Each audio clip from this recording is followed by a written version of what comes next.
off the cuff situations and stuff? Oh, plenty of them. Yeah. Yeah. Look, my ankles are always taped. Turn up your volume. Because you're about to listen to The Sick Podcast. Draft Digest. The sickest NFL draft and scouting podcast. It's gonna be sick.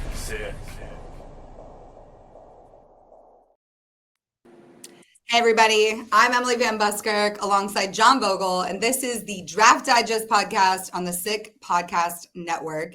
We're back again this week with another special guest. Welcome to Tulane head coach Jon Sumrall. How are you doing today, Coach? I'm great. I appreciate y'all having me on. I bet you've never been on a podcast that's actually called the Sick Podcast. I have not. This is a first. When I got asked to do this with y'all, I was really confused. I thought I was being like punked or something. I thought you were playing prank on me. I'm like, hey, it's called the Sick Podcast. Like, what's going on here? But yeah, glad to be with y'all. Yeah, it's a fun little twist we give our guests because this, it's a funny name, but we actually dive pretty hard into some draft stuff. But, we wanted to talk to you a little bit about your coaching journey and then also, some Tulane stuff. But before I get too much into it, I have to give a shout out. I promised my little brother, Will Wallace, that I would shout him out on the podcast. I know that you and him, he said that y'all are friends. Unfortunately, I don't think he got to play under you, which is too bad. But he did want me to tell you hi. Yeah, Will's awesome. When I first took the job here, I went with the Tulane team to their bowl game, even though I wasn't coaching in it. And Will and I might have had a beer or two in the suite during the game, watching the game at the Military Bowl against Virginia Tech at the end of the 2023 season. So love Will. Didn't coach him, but had gotten to know him really well and think very highly of him. Well, that's something that really started to get me going to Tulane a lot. Is I'm a huge fullback girl. Okay. I love fullbacks. That's kind of my thing. Now I've evolved into loving running backs, which I love, but tight ends are also a special place in my heart. And Tulane has always run that 2 tight end set. And when it was Wallace and Tyreek, that was an incredible tandem. So can we look forward to some tight end stuff this season? Yeah, we were 60-something%, 12 personnel on first and second down last year. That was our lead personnel grouping. We've got more scholarship tight ends than we do running backs. I think we've got 8 on scholarship right now. We like to run the football. We like to take play action shots. The best way to do that is out of 12 personnel typically. We're not a huge RPO team. We'll RPO certain things here and there. I am a believer that John Gruden was right. The RPO can sometimes be the ridiculous protection offense. And so – by playing the game out of 12 personnel with multiple tight ends, you protect the quarterback a little bit. And when you can run the football and take play action shots, it's easier to play quarterback. So we're very, very multiple. Tight ends are a huge part of our offense. I love that. Is there a guy that might be a fullback in hiding or? Yeah. So we use a couple different guys. We play with a Y and an F. The Ys are on the ball. Inline, traditional tight end. The F's more of the off-the-ball guy. We cross-train a handful of guys to be the F. And then certain, different packages, we may snag even like a D lineman to come play fullback here and there just to kind of get another big body out there. While we're on the conversation of tight ends, Coach, I got to ask, because I think you've moved a quarterback to tight end this year. How are you guys feeling about that? How's he looking so far? Yeah, it's a great question. Ty Thompson, he's a highly recruited quarterback out of high school, went to Oregon. We brought him in out of the transfer portal when I took the job here. Came here as a quarterback, didn't win the starting job last year. At the end of the season, he and I sat down. He wanted to explore his options in the portal. I said, look, you're more than welcome to come back here to Tulane. If you want to do that, though, I think it's going to require a position move more than likely. I said the position move I see it being a really good fit at its tight end. Ty is really, really athletic for his size. I mean, he's a big guy. He's a 240-pound guy who has great top-end speed. He runs north of 20 miles an hour on the GPS. And so has good hands. A couple practices into spring ball, he had a little bit of an injury that set him back. missed the last half of the spring, and this summer was kind of working towards re-entry. Late summer, got really back acclimated with the team mid-July in regards to team activities being full go with some of the running and stuff. And then he's been in a red jersey the last couple of days, but he's back at practice. The red jersey for him has just been means contact on his terms, not the defenses. So I don't want the guys drilling him when he catches the ball. But he's looking good. He's really, really smart. It's funny when you played quarterback and you've had all the shifts and motions on you to communicate. He's usually looking back at the quarterback like, all right, I know I'm supposed to go in motion. Like, go ahead and bring me. Like, pull me across here. And so he's a smart dude. Love Ty. He's made that transition really smoothly. He's been a great teammate in all of his roles here, and glad he's with us. There you go. We got our fullback question in. We got our tight end question in. I'm hanging on here. I wanted to ask you a little bit about, well, first of all, you were talking about Spencer Daniels. I have to bring this up. We had Spencer Danielson, Boise State head coach, on the pod last time, and now we have you, and you had your own Spencer story. Will you share with us again y'all's connection and how you know each other? Yeah, so Spencer was a freshman at the University of San Diego. I believe it was 07. And that was my first year coaching there. And then he ended up transferring to Azusa Pacific and played. They were at NAIA school at the time. They ended up moving to the Division II at some point during, I believe, Spencer's time there. They've dropped football since. Azusa doesn't play football anymore. It's really Azusa is known as the home of the Nigerian nightmare, Christian Okoye. That's where Christian Okoye played. Yeah. But Spence was an awesome dude. Like we've known each other, like I said, since he was a freshman in college, or maybe even when he was a senior in high school. Have kept in great touch. So proud of what he's accomplished as a coach in his career. He and I have, we speak irregularly, but when we do, it all of a sudden will happen multiple times, and we might talk for months, and then we might talk 6 times in a month. And so, but really proud of him, and it's been fun to see his journey in coaching. Has he always been like that? Like, this is super positive, upbeat. He's just always been that way? Yeah, I think he's the kind of guy that's always had glass half full, optimism. Great guy, really positive dude. That's awesome. Well, you came to Tulane during a time like we just talked about that things were coming together, and Willie Fritz had decided to move on. You come into this program. There's a lot of passion. I don't think people realize, New Orleans, there's a lot of passion for football. Tulane is one of the most fun night games to go to. I'm just going to say that. A Thursday night game at Yeoman should be a bucket list. It's so fun. What has it been like to take over this program and work with this culture and everything going on there? Yeah, it's been awesome. Like you said, when I came here, it's very different than my first head coaching job. When I went to Troy, we were following 3 straight years of 5 wins only a year. And then coming here, there had already been sort of that positive momentum created. The trajectory was going up already, and the culture was in a good spot. There was a lot of things that were kind of already established to some degree. And to your point, when you come to New Orleans, this is a place there's always a party. It's always a fun time. I tell people all the time, if you can't have fun in New Orleans, you probably have a problem. You got an issue. And so the people here, the culture here, it's vibrant. They're fiery. They're passionate. Man, there is no lukewarm vibe. You either love something or you hate it down here. And so it's a fun environment to be in. I love the culture. I was an assistant coach here over a decade ago, and then when the opportunity presented itself, it was kind of funny when when Willie left, and Willie and I are friends. Willie and I spoke before I took the job here a couple of times that week, and when this thing started to maybe present like this could be a fit for me from a professional standpoint, I asked my wife, I'm like, hey, what do you think? New Orleans, Tulane. My wife's like, yes, let's go. That'd be awesome. And so my oldest 2 kids were born here. This is a place we feel very at home and very comfortable. And the connectivity of New Orleans, South Louisiana, and football is very real. What's the biggest difference from when you were there the first go round to now football wise? Do you see a different identity? Do you see a different kind of team? Yeah, I think it's there's several components to what have positioned Tulane football better than it was maybe when I was here as an assistant. One is we have this thing called an on-campus football stadium, which is unbelievable. We got Yeoman Stadium. When I was an assistant here a decade ago, we were playing in the Superdome. And so say you may have at that time 10, 12, 15,000 people at the game playing in the Superdome. You feel like you're in a cave and there's like some bats flying around, like there's nobody there.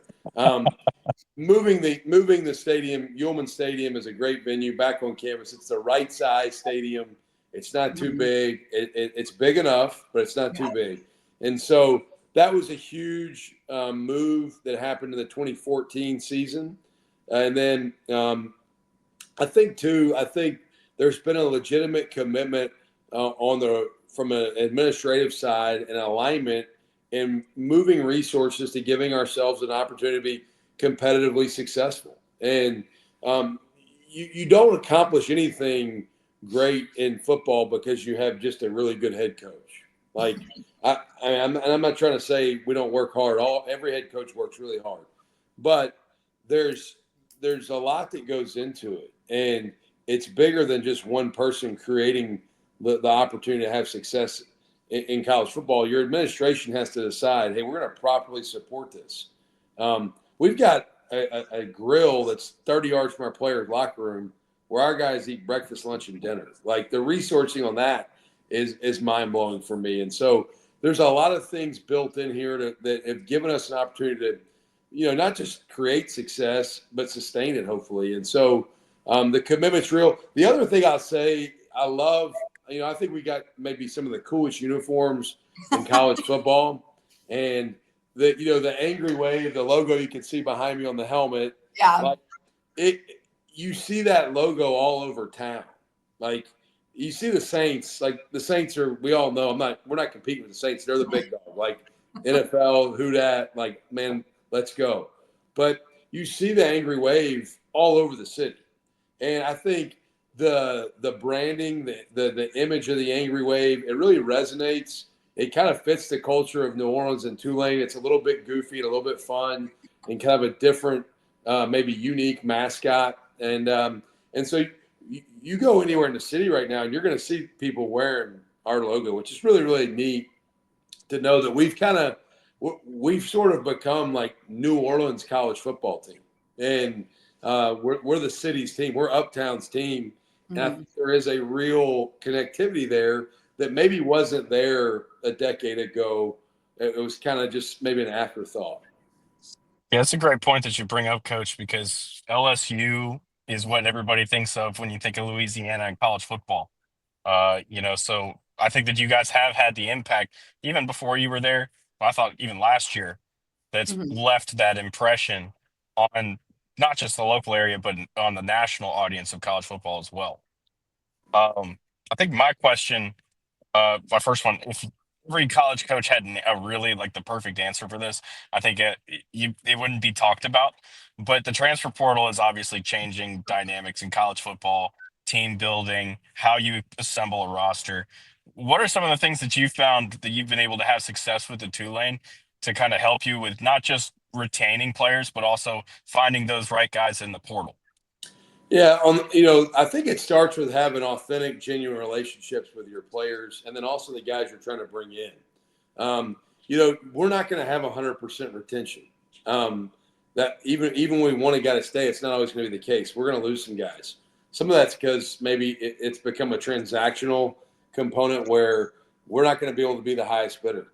Like there's plenty of schools that are going to have more resources allocated to rev share, NIL, et cetera, that we can't maybe compete on every guy the way I'd like to. I'd love for all of our guys.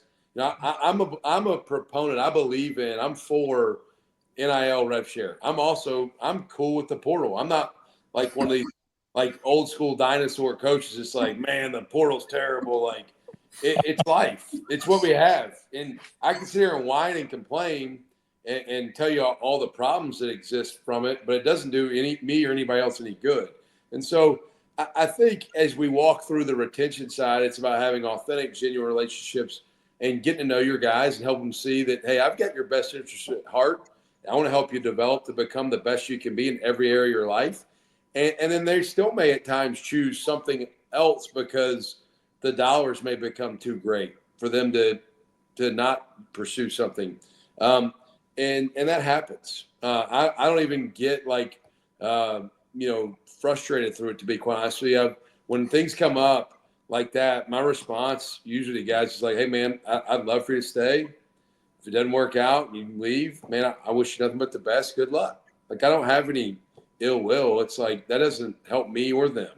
On the player acquisition side of getting the right guys to come into our program, we talk a lot here. Like, you hear a lot of people talk about recruit and develop, but I always hit on in the recruitment part, like, hey, let's make sure we're selecting who we want to be a part of this with us. Like, there's a selection component. We're not in the NFL draft, so I don't just get to draft them, but we get to select who we recruit. Now, they have to select us back. It's a two-way street. It has to be mutual. But when we select guys, there is clearly a talent threshold a guy has to have to be good enough to play at this level. All right? That may be a height, weight, speed component or physical traits.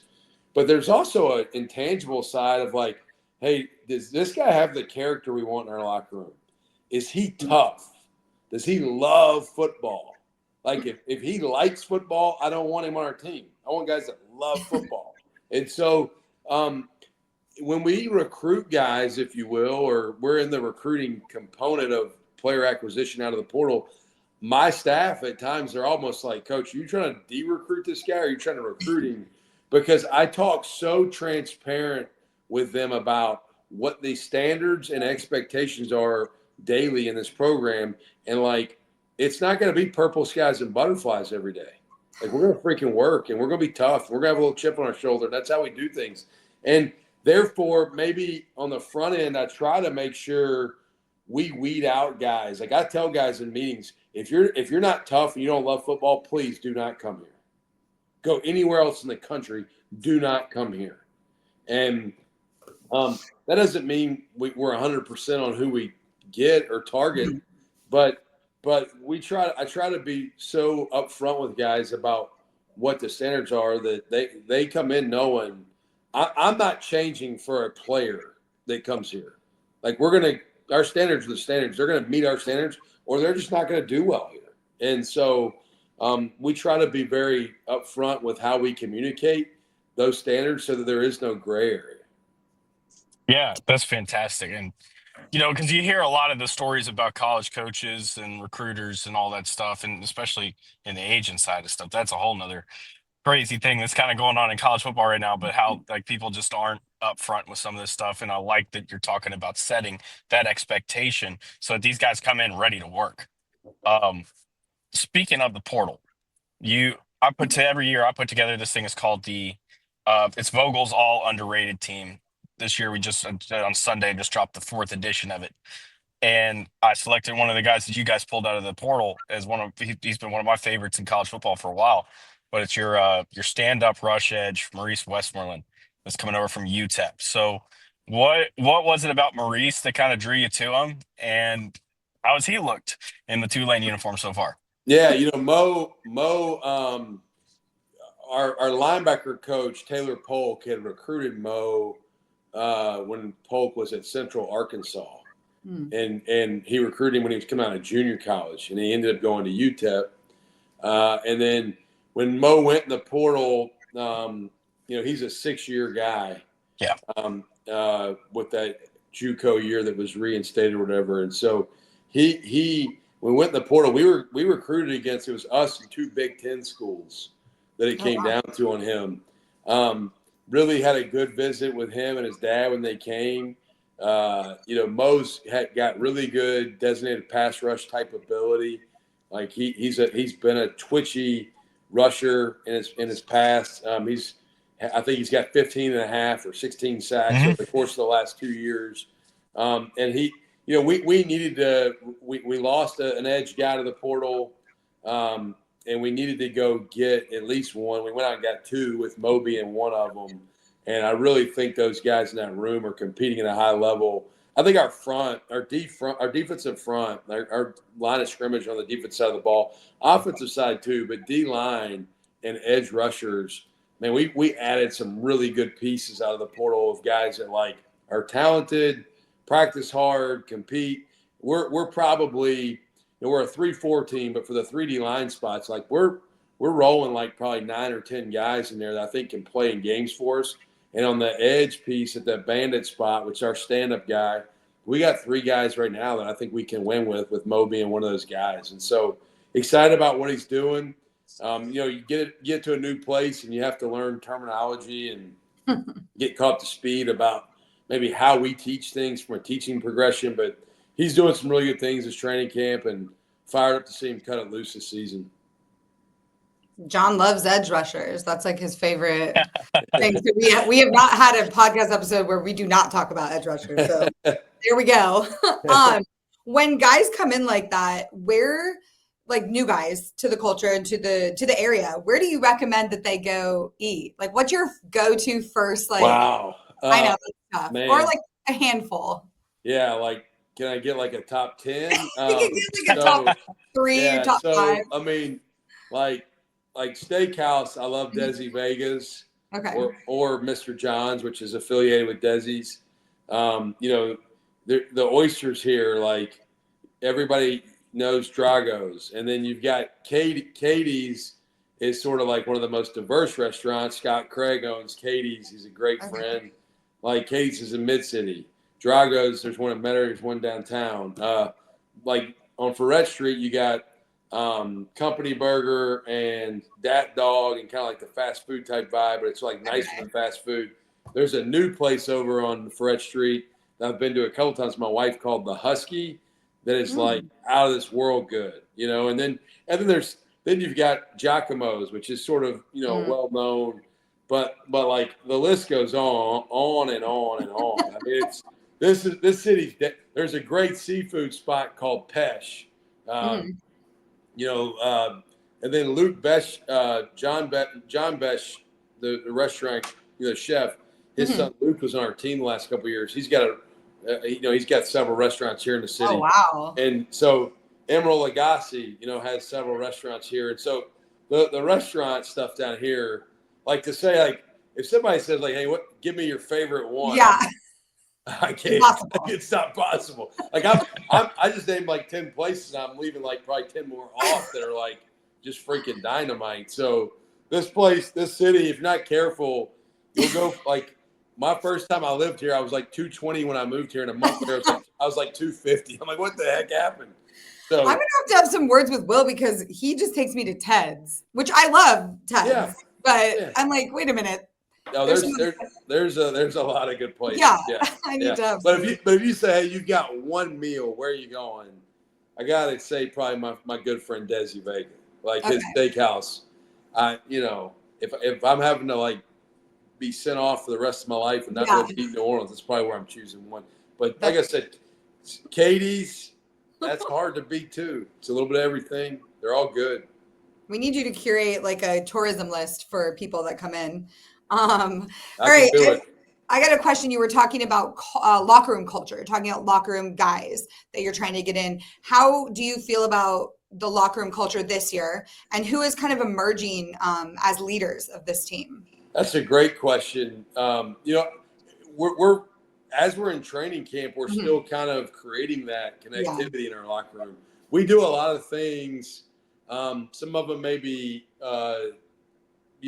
very formal. Some of them pretty informal. But there's a lot of team activity things I do to try to get guys to know each other better and to try to break down maybe the barriers of like, hey, offense and defense or whatever. And so I like where we're at. We still have a long way to go. We haven't been tested by another team yet. Real adversity hits when things don't go well in a game, and that's when your culture is really tested. And so, last year we started 1-2. We dropped game 2 in a tough loss to Kansas State where we could have maybe done a couple things to finish the game better and win. And then we go to Oklahoma and we got down like 19-0 before you could blink. And then late in the game, it's 24-19 or 24-18. And we're like right there, maybe have a chance to win at the end. And that team, after starting 1-2, really came together and locked arms. And then we rattled off 8 straight wins and got back to the conference championship game. this team hadn't been through the fire yet, but I like the direction we're headed. We've got really quality people in our locker room. I think it starts probably defensively at linebacker with Sam Howard for us on that side of the ball. I tell people all the time, I kind of kid around. I'm like, he's probably more mature than the head football coach at Tulane. Like he is like just an ultimate dude. Like everything he does the right way. He's a pro. Bryce Bohannon is also a returner for us on offense at wide receiver. He's kind of what I consider like just a steady Eddie guy. Like he's the same guy every day. And then maybe a couple pieces that Slim Despaney on defense has been around for a while here. He's a really consistent, high-level guy. A new guy that's been added to the locker room that I think has helped reinforce our culture is Maurice Turner, running back. That he was the starter going into last season at Louisville. Couple games in, has an ankle injury. Ended up some young players came on. He came back at the end of the year, and when he went in the portal, we were able to get him down here from Louisville. He's a kid that's a South Georgia kid. Man, he's married, very, very mature guy, and one of the kind of guys that just you can tell when he walks in the room, he has that vibe of like, man, I'm here to bring it every day. Like I got the right intent. Very serious player and a guy that I think elevates our team. So I like where we're at. I challenge our team all the time. Like, hey, who in here sees himself as a leader? And if you don't raise your hand, I'm like, why do you not see yourself as a leader? Because everybody's called to lead themselves first. And you got to lead yourself. We have 4 levels of leadership in our program, and everybody's a leader. Level 1 is lead yourself. And so we've got to create that environment where everybody understands, man, you're responsible for leading yourself. And before you worry about leading others or developing other guys around you to be a leader, just lead yourself really well. But I like where we're at. We still got work to do. And we had our 6th practice today, and we still got plenty of them to go this training camp, I think, to try to galvanize what this team's going to look like. I know it's a tough question to ask because it's so early, but we have to do it or we're not doing our job. Yeah. John, you got anything else for Coach before we let him go? No, I just appreciate the insight and the time, Coach. Always fascinating to talk to a guy, that you just haven't seen success this past year. You've seen it pretty much throughout your career pretty consistently. So it's always really good to kind of hear some of the things that you have to say, pick your brain a little bit about some things and get a little bit of insight into how that operates. No, I appreciate that. And I'll tell you, I'm a really good coach. We have really good players. That's just at the end of the day, that's it, right? I've been really, really fortunate to have great players and great coaches around me. And I think we've got the same this year. Look forward to watching these guys go compete. Who looks the best in baby blue? From the coach's side and from the player's side? Well, the coach's side's got to be me. I got it on right now. The player side, our quarterbacks, they're naturally like, those guys, they rock the baby blue really naturally. They do. I got to say, Michael Pratt, when he was there, looked so good in the baby blue. Yeah, Pratt's a stud. He's a beauty. Yeah. Well, thank you so much, Coach, for stopping by and hanging out on the Sick Podcast. For John Vogel, I'm Emily Van Buskirk. That's head coach Jon Sumrall. We'll see you next time. And that's a wrap. Hope you don't miss us too much until next time.